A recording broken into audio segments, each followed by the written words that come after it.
All right, team, welcome back to the ManTalks Show. Connor Beaton here. And today, this is actually a video that so many of you requested because I mentioned it in a previous video about disorganized attachment. I'm going to be doing a man's guide to inner child work. What actually is that? Now, for the purpose of today's conversation, I'm going to be talking and referring to this as fathering yourself, fathering the boy that exists inside of you. And there's a great quote by Friedrich Nietzsche who said that what is hidden in the father is revealed in the son. What's hidden in the father is revealed in the son. And that quote is going to be important for some of the stuff that we're going to talk about later on. But one of the things I'll just say right here is that it's very common that the thing or the things that your father lacked are the things that the boy in you is actually needing for you as a man to contribute and give to him. So I'm going to say that again because it might sound a little, like what? But I want you to write this down. I'm going to give you a question in a second. The boy in you, the things that your father lacked are the things that the boy in you, the younger version of you, that younger subconscious part of you is looking for from you. Okay, this is why inner child work is important.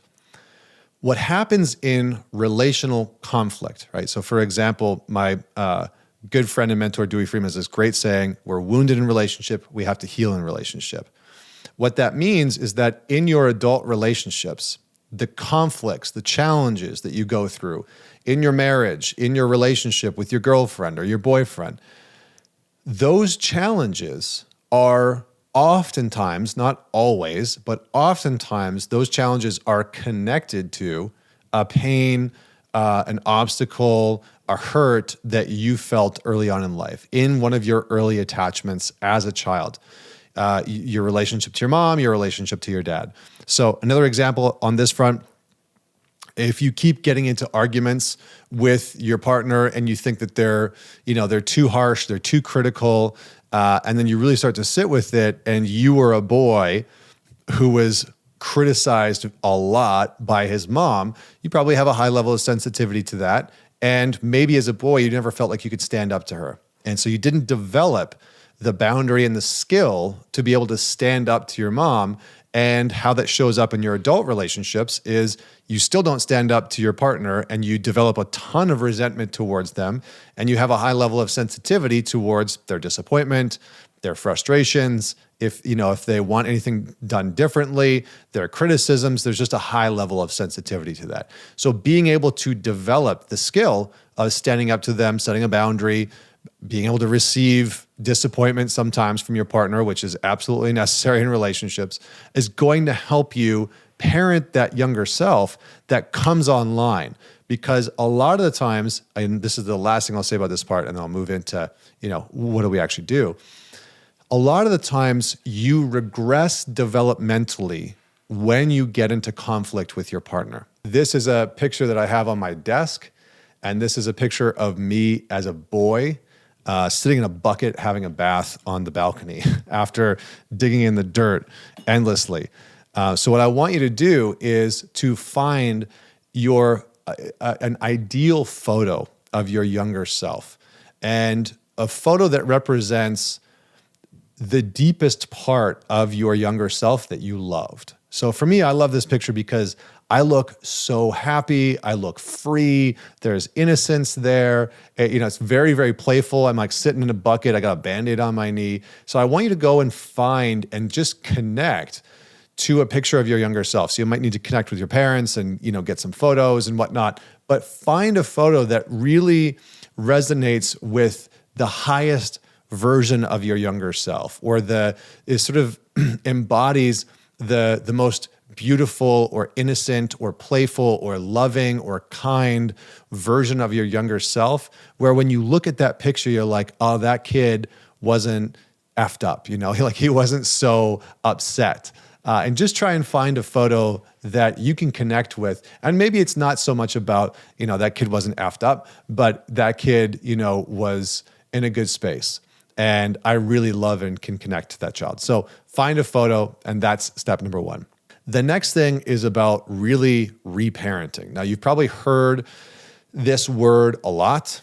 I like to call it fathering yourself, right? Fathering yourself, that you are fathering that younger boy inside of you that needed attention, that needed validation, that needed whatever it was that you needed growing up. So fathering yourself really is about identifying what that younger version of you needed and then being able to create a system and a strategy to support that younger self. Now, some of this is going to be very clear and direct, and some of it's going to be much more vague and ambiguous. So for example, if what your younger self needed in his household was compassion, you are going to have to embark on the journey of starting to be more compassionate with yourself. That means setting boundaries with tearing a strip out of yourself whenever you get something wrong. That means having more willingness to lean towards self-forgiveness and developing the compassion that younger self just did not get within the household. So here's what I want you to do. Step number one, identify, and through that last exercise of the journaling, the pen pal, or the dialogue, you should have a sense of what some of the things are that your younger self actually needed and is needing from you. So step number one in the reparenting is, what are the key or what are the core things that my younger self needed from my caretakers that he didn't get? So what are those things specifically? And the last thing I'll say is that the inner child work is really about acknowledging and healing that younger version of you that still exists within your emotional and psychological landscape.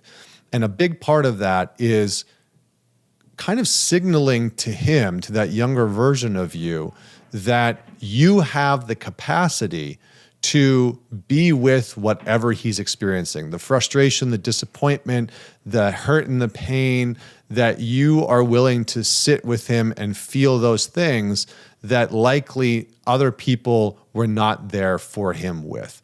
So man it forward, share this episode with somebody in your life that you know could use it. Share your comments and your thoughts below. If you are watching on YouTube, make sure you share this on Instagram. Don't forget to subscribe to the channel as well and hit the bell icon, because otherwise you won't get notified that new videos are dropping. As always, until next week, Connor Beaton signing off.